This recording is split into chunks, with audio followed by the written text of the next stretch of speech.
Namasté mes soleils et bienvenue dans cette nouvelle vidéo de notre programme consacré au chakra. Je suis Fanny, votre professeure de yoga sur la chaîne Surya Yoga avec Fanny et j'espère qu'on va passer un excellent moment ensemble en parlant du chakra du troisième œil aujourd'hui. On se retrouve tout de suite sur le tapis.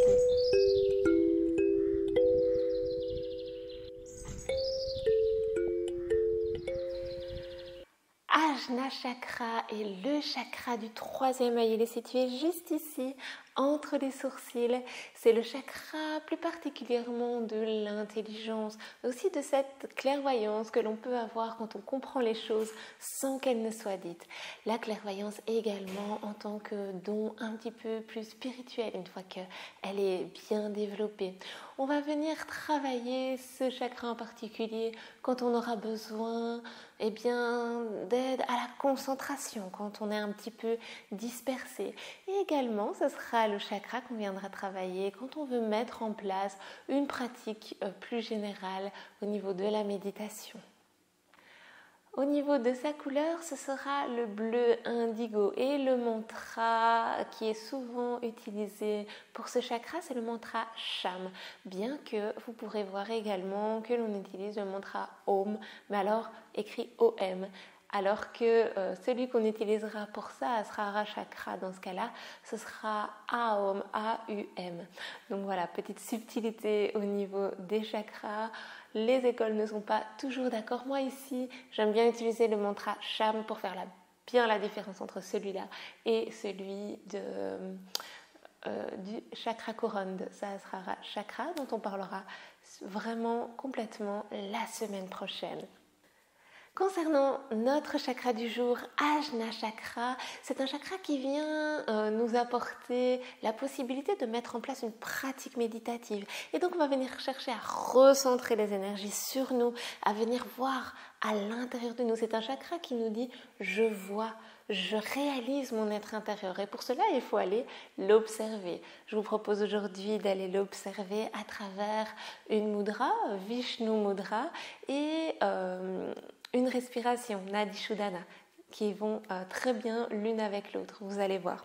Pour réaliser Vishnu Mudra, on plie l'index et le majeur de la main droite. Avec le pouce, on viendra boucher la narine droite pour réaliser la respiration Nadi Shodhana, qui est la respiration alternée. Et avec l'annulaire, on viendra boucher la narine gauche. Je vous explique, vous pouvez toujours placer votre mudra, donc on plie index et majeur de la main droite, les autres doigts essayent autant qu'ils le peuvent d'être tendus et on vient avec ceci près du nez. On va inspirer, expirer d'abord normalement, fermer les yeux, se recentrer.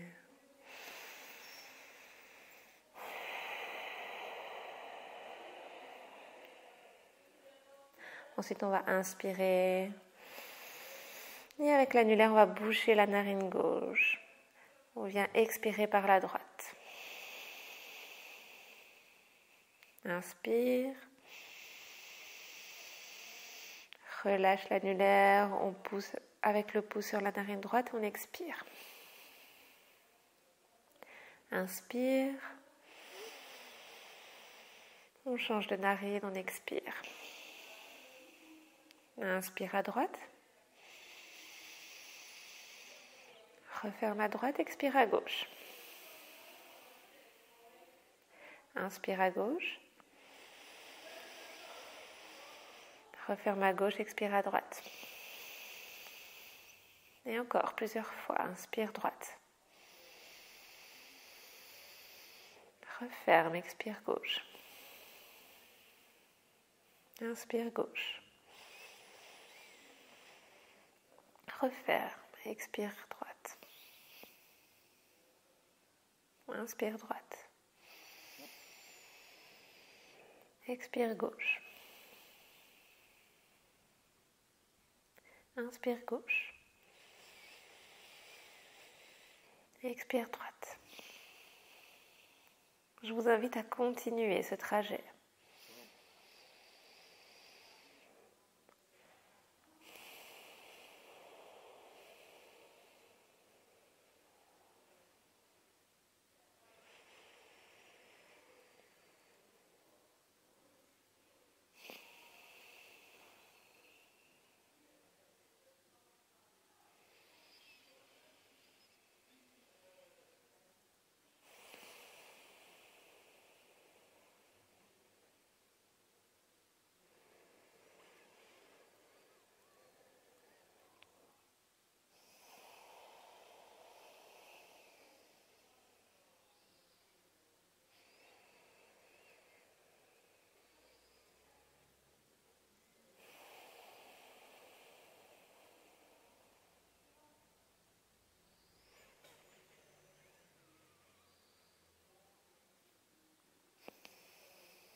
va terminer le cycle à gauche.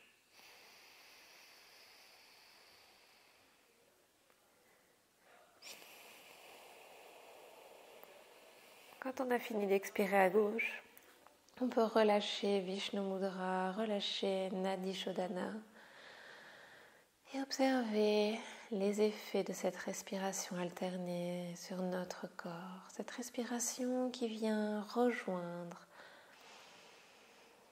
notre esprit et notre mental, qui vient nous recentrer, ramener notre gauche et notre droite en son centre, au niveau de nos énergies.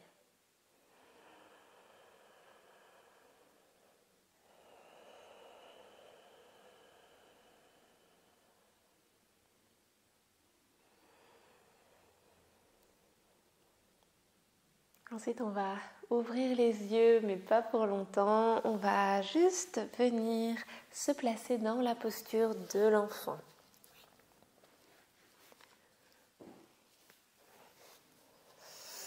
On vient se placer sur les genoux, les mains vers l'avant. On peut même écarter les genoux pour poser le front au sol. Ici, ça va être important d'avoir le front en contact avec quelque chose. Si votre front ne touche pas le sol, venez y placer une brique.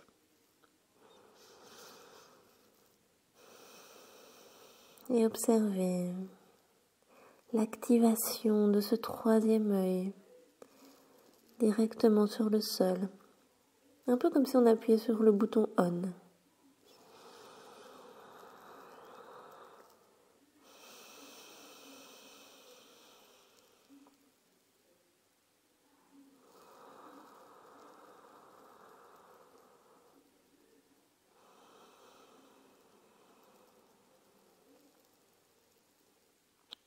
Aujourd'hui, on va aller beaucoup chatouiller cette zone. Et ce sera tout à fait normal si à un moment donné, vous ressentez des choses qui vous paraissent inhabituelles.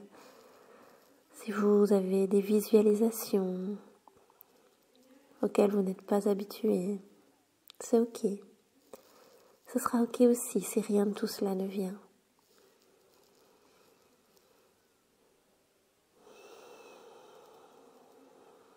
Chacun, à des degrés divers, ressent l'intuition de façon complètement différente.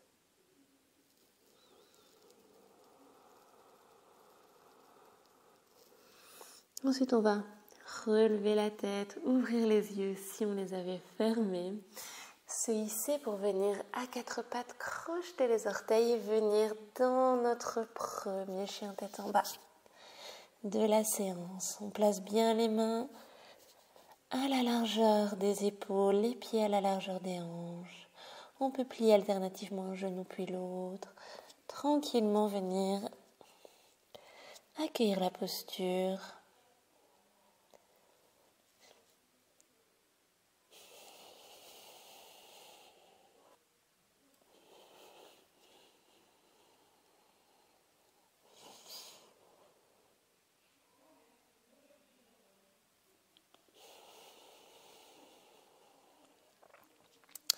Ensuite, vous pourrez plier les genoux, regarder vers l'avant, marcher ou sauter vers l'avant du tapis. On inspire dans le dos droit. On expire pour relâcher. Inspire, bras au-dessus de la tête. Expire, main sur le cœur. Et on part pour notre flot d'activation du troisième œil. On inspire, on lève les bras.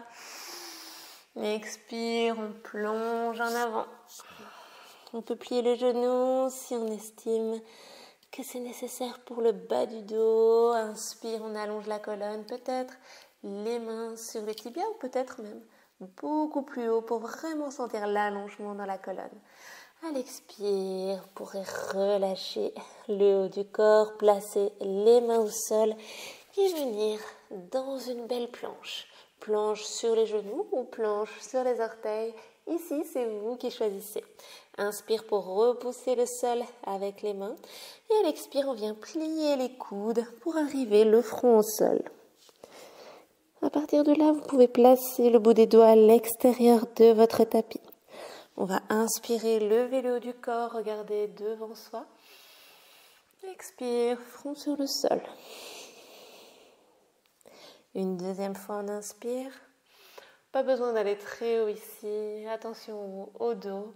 Expire. Et une troisième fois.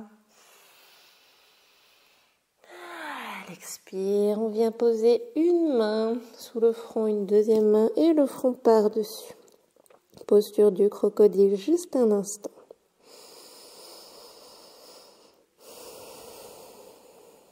Ensuite, vous pourrez placer les mains bien bas au niveau des côtes basses, des côtes flottantes. On va se repousser, repartir dans la posture de l'enfant. On dépose le front au sol à nouveau.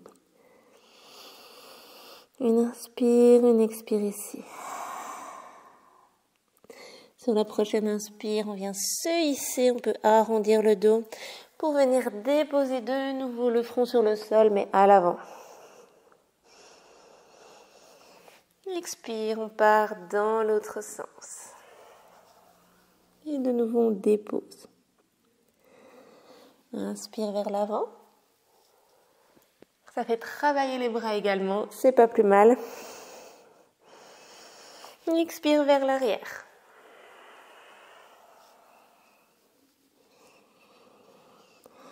Ensuite, on va venir à quatre pattes, crocheter les orteils et venir dans notre chien tête en bas. On peut se réaligner un petit peu. On va encore un peu faire travailler les bras, ce qui sera utile aussi pour notre séance de la semaine prochaine. On va inspirer, à l'expire, on va déposer les avant-bras et essayer d'aller déposer le front entre nos deux mains. On ne va pas rester longtemps ici, on inspire. À l'expire, on se repousse et on allonge de nouveau un bras et puis l'autre tranquillement. On revient dans notre chien tête en bas. Vous pouvez plier alternativement un genou puis l'autre ou venir dans la posture de l'enfant qui serait vraiment très à propos dans cette séance aujourd'hui.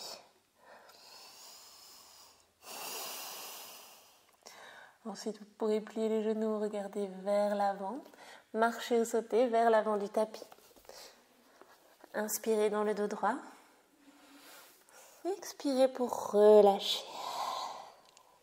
Prochaine inspire, bras au-dessus de la tête. Expire. Main sur le cœur. Une deuxième fois, on inspire. Expire, on vient plonger en avant. Inspire dans le dos droit. Expire, main au sol. On vient dans la planche ou planche sur les genoux. Votre choix. Inspire ici.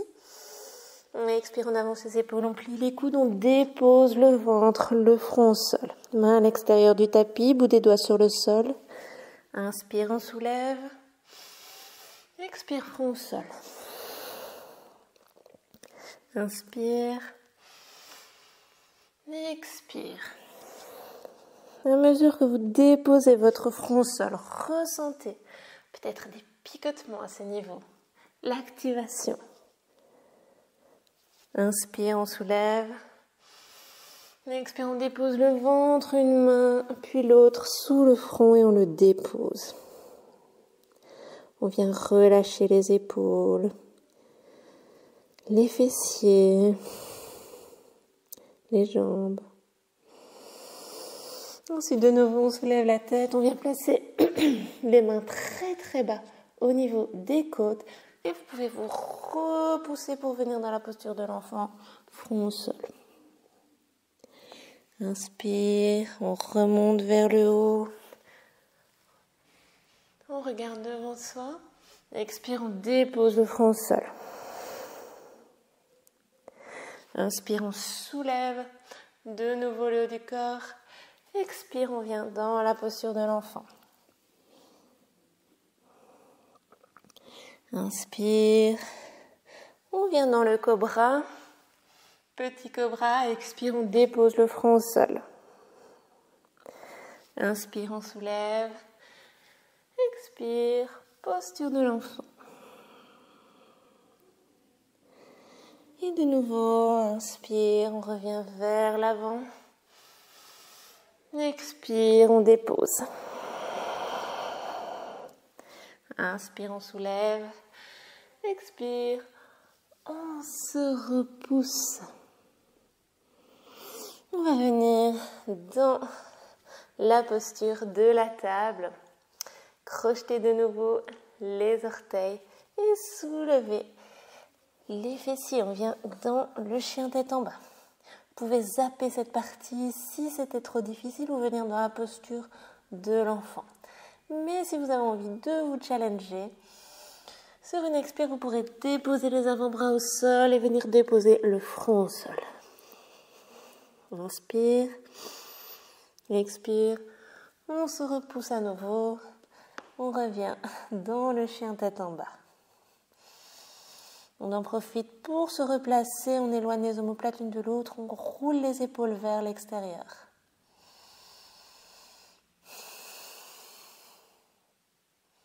Ensuite, on pourra plier les genoux, regarder vers l'avant, marcher ou sauter vers l'avant. On inspire dans le dos droit. Et expire pour relâcher. Inspire, bras au-dessus de la tête. Expire, main sur le cœur. Pour passer au sol, on va inspirer, plier les genoux, lever les bras. À l'expire, on s'enfonce un peu plus. Inspire ici. Expire, je m'enfonce un peu plus. Inspire ici. À l'expire, on vient déposer les fessiers, tout simplement. On allonge les deux jambes. N'hésitez pas à mener un support supplémentaire sous les fessiers. Pour faire la prochaine posture, vous aurez besoin d'une brique de yoga, donc je vous invite à aller la chercher. Si vous n'en avez pas, vous pouvez prendre un traversin ou un gros coussin bien épais. On va éviter un livre pour cette fois-ci. Prenez, ou alors une couverture, ça peut être, si elle est bien épaisse, ça peut le faire aussi. Mettez pause et revenez dans un instant. Et si vous avez votre matériel, vous pouvez venir placer le genou gauche au-dessus du genou droit, un peu comme si on voulait faire la posture de la tête de la vache. Et on va venir prendre notre brique de yoga, la placer sur le genou du dessus et déposer le front. Ou alors vous pouvez aussi la placer sur le genou du dessous ou dans une autre position en fonction de ce que vous avez besoin aujourd'hui. Et vous pouvez relâcher les bras. De nouveau, on est dans l'activation.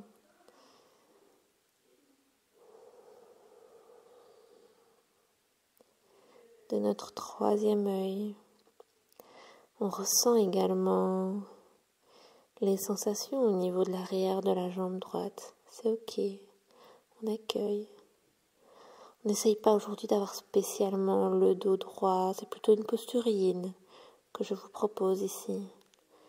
Pour aller un peu plus dans l'introspection.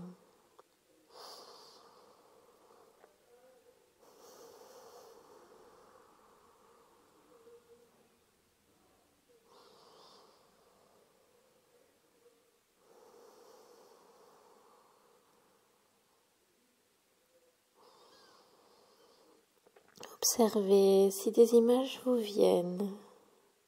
Accueillez.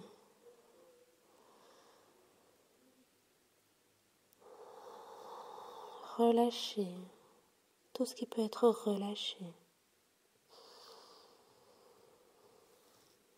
Ensuite, vous pourrez relever la tête, retirer votre support et venir changer de jambe tranquillement. Le genou droit, cette fois-ci, vient se placer au-dessus du genou gauche. Placez votre brique dans le sens qui vous conviendra, peut-être sur le premier genou, peut-être sur le second genou, peut-être à une hauteur intermédiaire. C'est vraiment vous qui voyez. En fonction de la distance qui est nécessaire.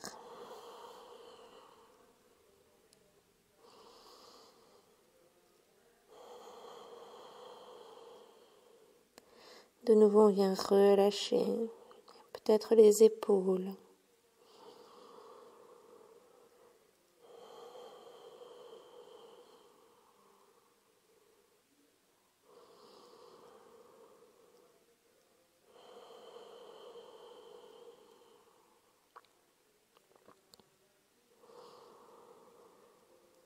On vient relâcher l'arrière de la jambe gauche. On observe cette activation de notre troisième œil à travers le poids de la tête dans la brique, dans notre couverture.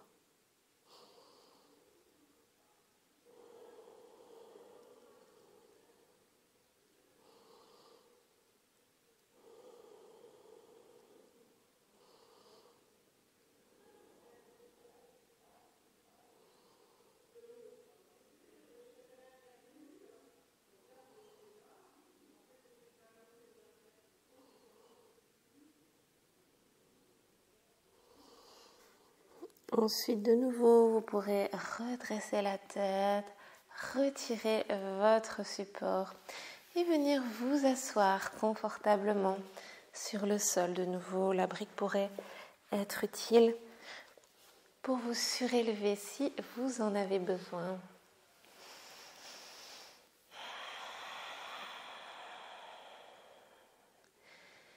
Ressentez tout d'abord ce point situé entre vos sourcils qui a été beaucoup chatouillé aujourd'hui, activé. Ressentez comme il vibre.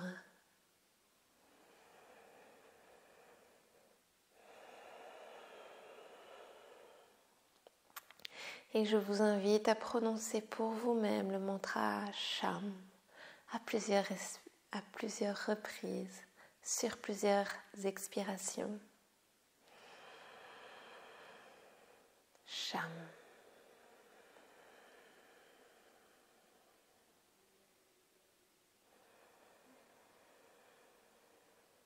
Sham.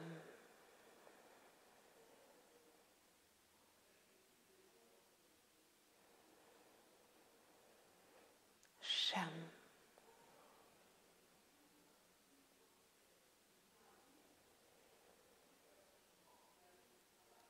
Sham.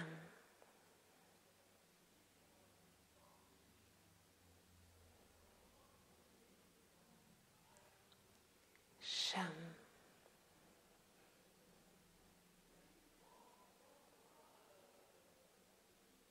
Sham.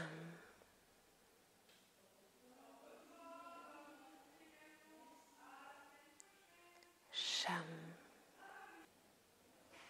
Et une dernière. Sham.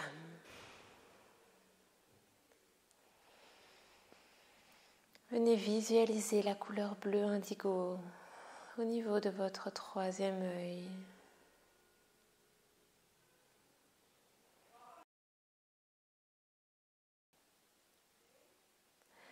Venez ressentir cet œil qui vient s'ouvrir peut-être.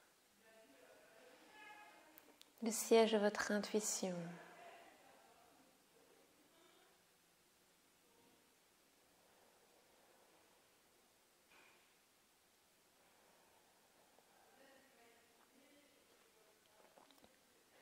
Et venez vous poser la question suivante. Quel est mon véritable désir profond? Quel est mon véritable désir profond?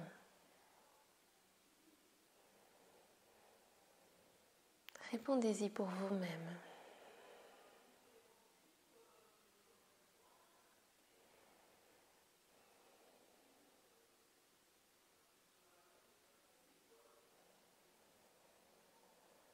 Et ensuite, vous pourrez vous demander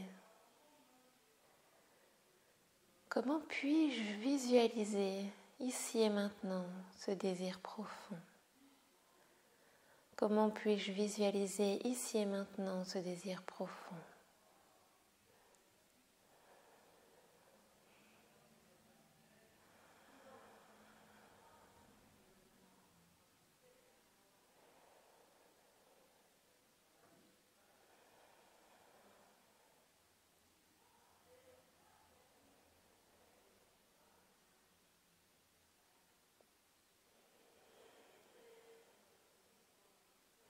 Une fois que vous aurez répondu à ces questions, vous pourrez choisir de mettre pause sur la vidéo et de rester aussi longtemps que vous le souhaitez dans un moment méditatif, dans votre introspection. Si c'est le moment pour vous de revenir à la réalité, vous pourrez ouvrir les yeux, joindre les paumes de main et venir dans la gratitude. Observez. Remplissez-vous de reconnaissance pour les choses de la vie, grandes et petites, qui vous entourent, qui sont dans votre vie.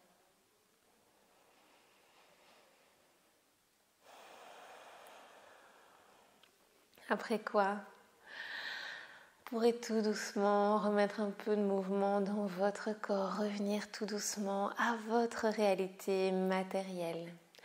Et on se retrouve la semaine prochaine pour la dernière séance yogique de ce parcours sur les 7 chakras. Ce ne sera pas la dernière séance du programme parce qu'il y a encore après, je ne vous le dis pas, une petite surprise. Certainement, vous le savez déjà si vous suivez ce programme, mais malgré tout, j'ai envie de vous laisser une petite pointe de surprise pour la toute dernière séance. Alors, on se retrouve la semaine prochaine pour parler de Sahasrara Chakra. Namasté.